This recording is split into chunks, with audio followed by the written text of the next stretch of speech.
Hi, I'm Sean Lennon of the band The Ghost of a Saber-Toothed Tiger.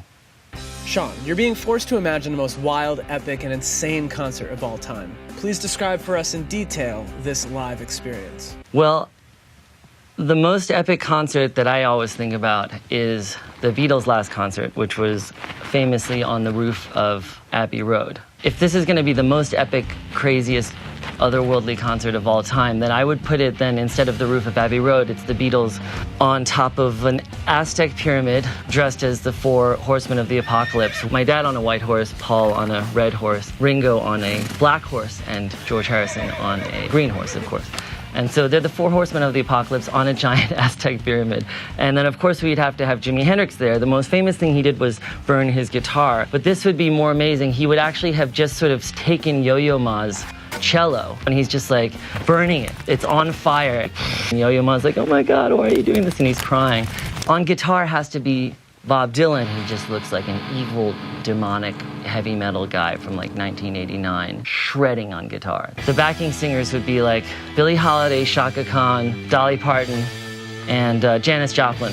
And I think at some point Einstein would be playing violin as well, and he's like shredding on the violin. Since they're in Aztec pyramid, or on the roof of it, and I imagine the audience is sort of all around, like Woodstock, just like going for miles, like an ocean of people. And at the very top would be Miles Davis in a cape and sort of sun god Emperor wrote something out of like Mel Gibson's Apocalypto. The four horsemen of the apocalypse, or the Beatles, they're sort of like presenting Justin Bieber as a sacrifice, and Miles Davis is about to eat Justin Bieber's heart like this, and he's just like, he looks very angry. Give me the heart of this young pop star. How is Justin Bieber reacting to this? He just looks kind of, scared. He's also honored to be participating in this sacred ceremony. I just imagine bubbles of dialogue bubbles, like all you need is love, like they each get one or two words. There's a beam of funk energy just beaming straight up into the sky, and it's hitting the sun.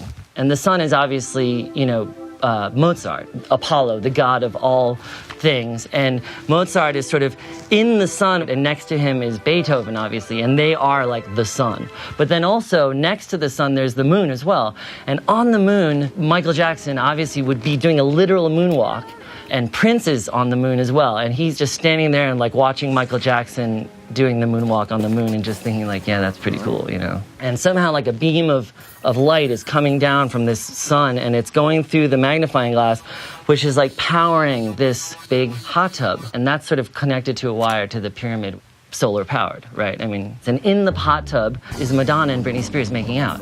And then also David Bowie and Mick Jagger would be in there, obviously, right? How would the concert end?